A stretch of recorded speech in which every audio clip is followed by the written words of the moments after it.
हरे कृष्णा। ये टॉपिक है कि हम अगर सारे इंद्रियों को भगवान की सेवा में नहीं लगाते हैं तो उसमें से कोई एक जिस पे मन लगा हुआ है तो भी हमारी बुद्धि को हर लेती है। जैसे एक कथा है श्रीमद् भागवतम में अजामिल ब्राह्मण की। वो ब्राह्मण के पुत्र थे। उनके पिताजी पूजा अर्चन करते थे तो उस अजामिल ब्राह्मण को भेजे थे फूल लाने के लिए जंगल में। उसमें जंगल में लाने के लिए गए थे अजामिल ब्राह्मण ने। तो वहाँ पे देखें कि सारे एक शूद्र और एक शूद्राणी दोनों मतलब मैथुन क्रिया में या तो अलग कपड़े किधर नंगे मतलब घूम रहे थे और लगे हुए थे गलत कामों में। तो उन लोग अजामिल इस दृश्य को देख लिए। जब इस दृश्य को देख लिए तो अपना फूल लेकर अजामिल ब्राह्मण अपने पिता को लाकर दे दिया। लेकिन जब वो देखे ब्राह्मण अजामिल ने उस दृश्य को, जब एक शूद्र एक शूद्राणी गलत कामों में वो दृश्य लगा हुआ था, जिस पे मन लगा हुआ था, उस आंख से देखा और मन उस पे बार बार चिंतन हो रहा था उसके मन में।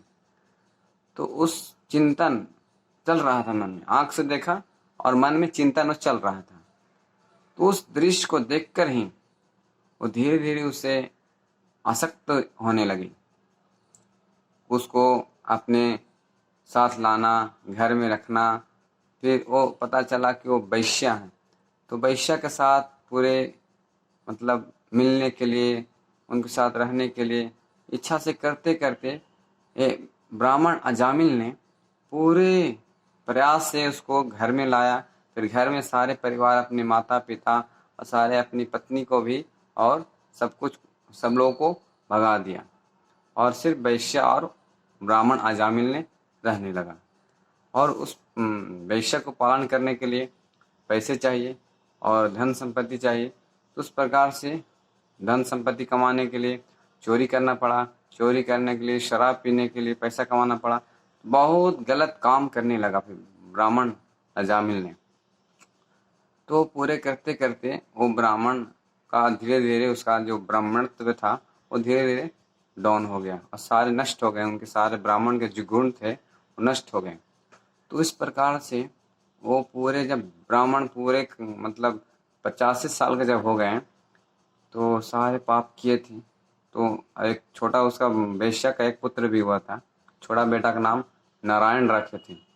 वो कोई ब्राह्मण मतलब भगवान के जो भक्त थे उस गांव में आए थे, तो छोटे बेटे को ब्राह्मण नाम रखा था।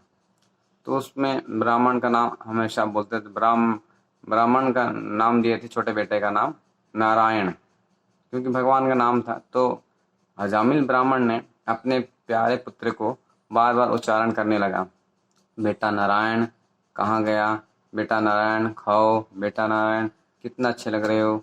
इस तरह से नारायण नारायण करते करते वो भगवान का नाम लेते रहते उसका पाप धीरे धीरे खत्म होते गया। तो इस प्रकार से कीर्तन करते लगा। तो जब अंत समय आया तो अपने छोटे पुत्र को बहुत प्रेम करते थे अजामिल ने।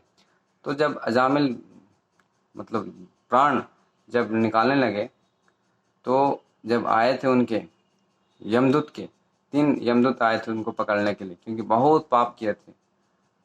पाप करने से उनको ले जाने के लिए यमराज में यमदूत के पास ले जाने के लिए आए थे। तो जैसा ही अपने बेटे को पुकारा, अजामिल ने जब पुकारा अपने मरते समय नारायण को, तो भगवान के दूत आ गए, नारायण के दूत आ गए। तो फिर दोनों को वो वार्तालाप चलते लगे। तो और कथा आगे है। तो मुझे इस शिक्षण में इसलिए बता रहा था क्योंकि इस श्लोक में 67 यानी 67 नंबर श्लोक में बताया है कि इंद्रियाणाम चरताम, इंद्रियों में से एक, इंद्रियाणाम चरताम यन मनु अनुविद्यते, मनु मतलब मन, इंद्रियाणाम चरताम यन मनु अनुविद्यते, जिसपे इंद्रियाणाम मतलब इंद्रियों में से कोई एक जिस पे मन लगा हो तो उस पे क्या होगा, हरंती तस्य हरंती प्रज्ञाम, तस्य हरंती, हरंती मतलब हर लेती है, प्रज्ञा मतलब बुद्धि को भी।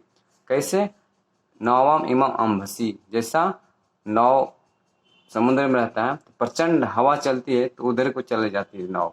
उसी प्रकार से यहाँ तुलना बताया गया है कि इंद्राणाम चरताम यन मना विद्यते तस्य हरित प्रज्ञम वायुनवामसी।